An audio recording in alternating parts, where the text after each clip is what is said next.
14년간 5만 건이 넘는 이별 연애 상담을 진행해온 아트라상입니다. 수만 건의 재회 상담을 하다 보면 이별 후 대부분의 사람들이 패닉에 빠지는 순간들을 알게 됩니다. 우리를 가장 불안하게 만드는 상황은 바로 전남친 카톡 프사 변경, 스토리에 이런 게 올라왔어요 등입니다. 실제 상담에서도 전남친, 전여친 프사 해석해주세요 이런 질문들은 14년째 이어지는 단골 패턴입니다. 예를 들어 이런 질문들이죠. 상담사님, 전남친의 프로필에 어떤 음악이 올라왔는데 이 음악은 그 사람이 저에게 유독 좋다고 했었던 노래였어요. 저를 그리워하고 있는 거 맞을까요? 상담사님, 지금 전 여친의 카톡 프사가 어제 바뀌었는데 목걸이랑 옷이 제가 선물해줬던 거예요. 이거 의미 부여해도 되는 걸까요? 전 여친이나 전 남친이 잘 사는 사진을 올렸을 때 진짜 유치하게 저런 걸 도대체 왜 올린 걸까요? 아마 여러분들도 이별 후에 상대방의 카톡 프사와 인스타, SNS를 염탐하면서 상대방의 미묘한 변화 하나하나에 하루 종일 의미 부여했던 적이 있을 겁니다. 오늘의 주제는 카톡 프로필로 전 남친, 전 여친의 심리를 완벽하게 파악하는 법입니다. 아마 내용이 길어질 것 같아 여러 편으로 나눠서 진행할 예정인데요. 첫 번째로는 전 남친, 전 여친이 올린 카톡 프사나 인스타를 분석하는 방법에 대해서 개념 정리를 할 겁니다. 두 번째로는 헤어진 연인의 SNS 변화나 반응 중에 재회에 도움이 되는 유의미한 내용들을 총정리할 예정이에요. 그리고 마지막 세 번째로는 남자와 여자 각각 절대 하지 말아야 할 카톡 프사, 그리고 어떻게 SNS 관리를 제대로 하면 재회 확률 자체를 높일 수 있는지 설명드릴 예정입니다. 아트라상의 내담자분들은 주로 여성분들이 많지만 남녀를 정확하게 구분지어 설명드리지 않는 내용들은 남녀가 바뀌어도 동일하다고 생각하시면 됩니다.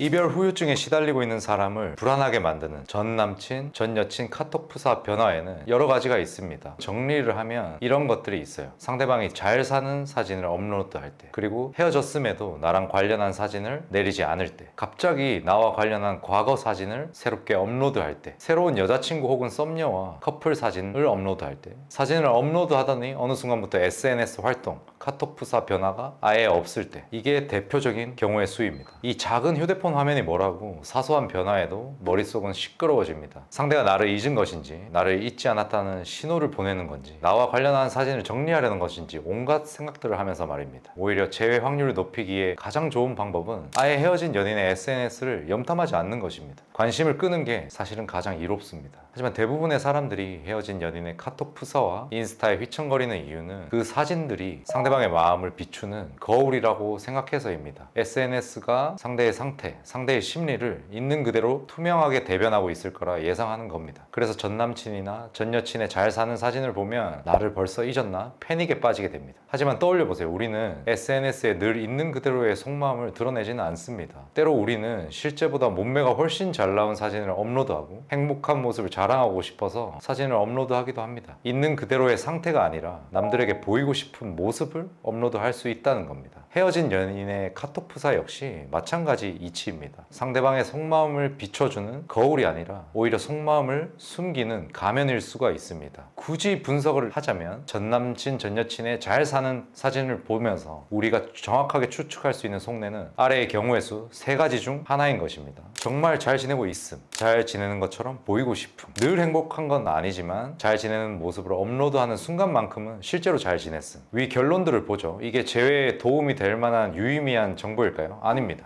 우리가 열심히 전 남친, 전 여친 카톡 프사 염탐한다고 해도 얻을 수 있는 결론은 잘 살고 있거나 잘 살고 있지 않거나 이 2가지 정도일 뿐입니다. 그럼 이번에는 카톡 프사를 분석해서 전 남친이 우리를 그리워한다는 사실을 알게 되었다고 가정을 해보죠. 설령 그렇다고 해도 그것이 상대가 당장 재회를 원한다는 뜻은 아닙니다. 그리워하는 마음과는 별개로 머리로는 다시는 만나면 안 돼 라고 생각하고 있을 수 있으니까요. 결국 재회에 필요한 결정적인 정보는 SNS에는 절대 드러나지 않는 것입니다. 그래서 사실 카톡 프사 분석에는 득보다 실이 큰 편입니다. 프사를 염탐한다고 해도 중요한 핵심 정보는 얻지 못한 채 엄청나게 많은 시간을 고민하고 불안해하는 과정에서 오히려 자신감과 자존감만 떨어지게 됩니다. 지금까지 재회 확률을 높이기 위해서 아트라상의 상담사들이 카톡 프사 염탐하지 마세요 라고 주로 말씀을 드리는데, 그렇게 말하는 이유를 약간의 잔소리 같이 보태봤습니다. 하지만 그게 말처럼 되나요? 헤어진 상황에서는 염탐을 멈추는 게 절대 안 되니까 염탐을 하고 있다면 하면 헤어진 연인의 카톡 프사 유의미한 반응 총 6가지를 정리를 해드리고 나머지 부분들은 신경을 아예 끄시면 되겠습니다. 1번, 전 남친이 내 카톡을 차단하는 심리. 먼저 기본 이론을 알아야 합니다. 재회에 있어서는 나쁜 스트레스와 좋은 스트레스가 존재합니다. 나쁜 스트레스란 우리가 상대방에게 저자세를 보이고 만나기에는 부담을 줬을 때 상대방이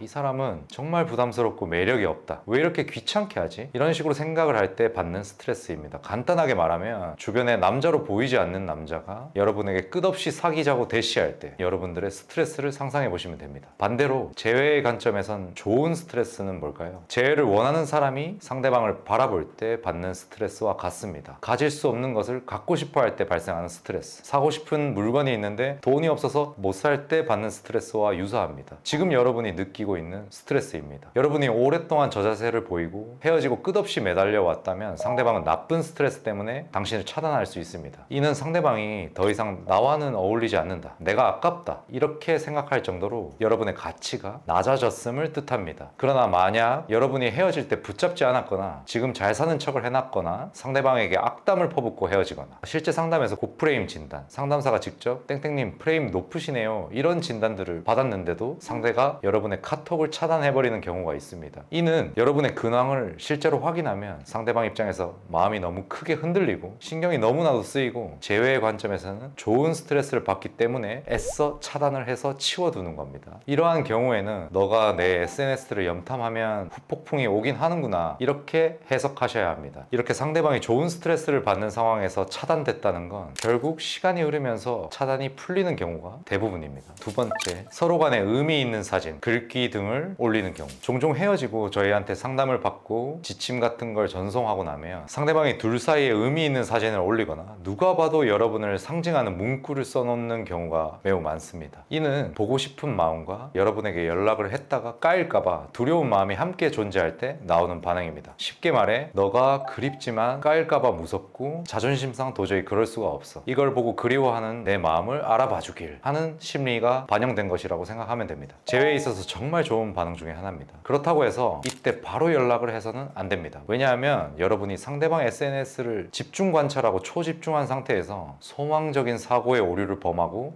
이건 나를 저격하는 게 분명해, 이렇게 소설을 쓰는 경우가 매우 많아요. 상담을 하다 보면 상대는 전혀 관심이 없는데 우리 쪽에서는 이건 100% 나를 의미하는 거다 라고 망상을 하고 소설을 써서 여러 번 연락을 넣었다가 매력 자체를 완전히 잃어버리는 케이스가 많았습니다. 만약 정말로 100% 여러분을 그리워하고 저격하는 상황이라고 하더라도 재회에 있어서는 잠시 묵혀두는 게 좋습니다. 절호의 찬스라고 생각해서 무작정 매달리거나 연락해서는 안 됩니다. 이별한 상황에서는 내가 확대 해석할 가능성이 있는 상태구나 라고 메타인지한 상태에서 내가 감정적으로 느끼는 가능성보다 항상 20% 정도를 확률을 깎아서 생각하면 안전합니다. 내가 느끼는 절호의 찬스를 놓쳐버리는 게 오히려 재회에 있어서는 긍정적인 시나리오로 흘러가는 케이스가 훨씬 더 많으니까요. 조금만 더 마일리지를 쌓아가야 합니다. 이 2번 반응이 나왔을 시점에 막상 다시 만나자고 하면 상대방은 거부감을 갖고 튕기는 경우가 매우 많습니다. 우리의 신뢰감은 정작 회복되지 않았기 때문입니다. 연락을 해도 이중 모션이라는 늪에 빠지게 됩니다. 따라서 마음 편히 완전한 재회를 위해서 거쳐가는 과정 중에 하나다라고 생각하시고 이 2번 반응이 나왔다면 그냥 좋은 반응이구나 하고 즐기시면 됩니다. 세 번째, 나를 비난하거나 저격하는 문구, 그리고 이에 해당하는 글을 올리는 경우.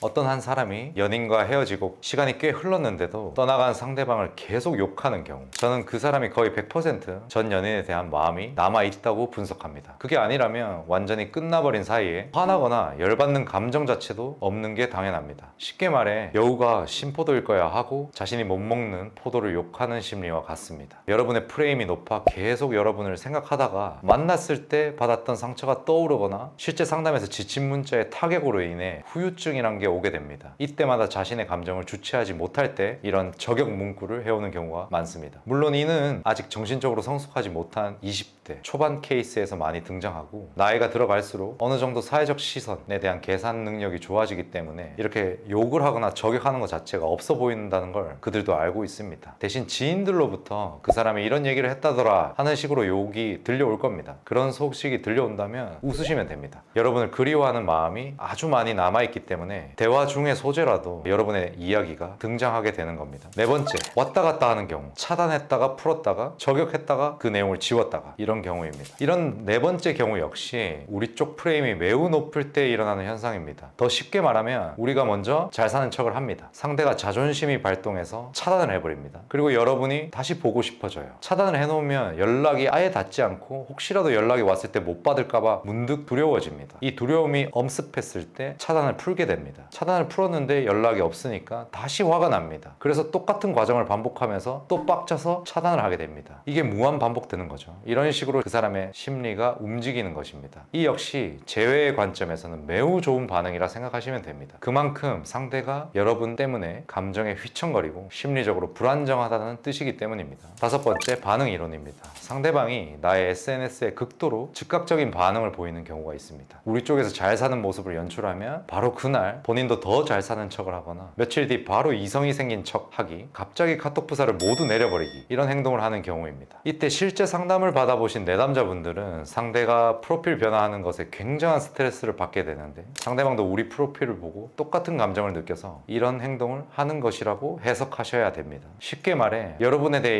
일거수일투족을 초집중하고 있는 상태라고 보시면 됩니다. 잘 사는 척에 타격을 받으니까 자존심상 본인도 더 잘 사는 척을 하거나 뭔가 변화를 줘서 나의 관심 자체를 끌어보려는 심리입니다. 여섯 번째, 상대방이 평소 하지 않았던 행동을 하는 것. 이 6번이 가장 유의미한 반응에 해당합니다. 5번에서 얘기한 반응 이론과 이어지는 내용입니다. 예시를 들어볼게요. 첫 번째, 평소 전 남친은 카톡 부사에 손도 대지 않았던 사람이었다. 그런 상대방이 상담을 받고 지침 문자를 보냈더니 계속 꾸준히 사진을 업로드한다. 두 번째, 전 남친은 연애를 하면서 한 번도 여자들과 같이 찍은 사진, 데이트 장소 같은 사진을 올린 적이 없었다. 그런데 내가 먼저 SNS에 잘 사는 모습을 올리고 지침 문자를 보냈더니 갑자기 여자친구 혹은 썸녀와 데이트하는 듯한 사진을 업로드하기 시작한다. 세 번째, 계속 사진을 업로드하더니 어느 날부터인가 업로드가 멈췄다. 이것 말고도 많습니다. 무엇이든 관계가 없습니다. 갑작스러운 상대방의 행동 변화가 있다면 이는 상대의 심리가 매우 불안정하다는 것입니다. 즉, 상대방의 자존감 자체가 현재 매우 낮은 상태인 것이고 실제로는 잘 지내지 못하는 겁니다. 사람은 불안하고 초조할 때 가만히 있지를 못합니다.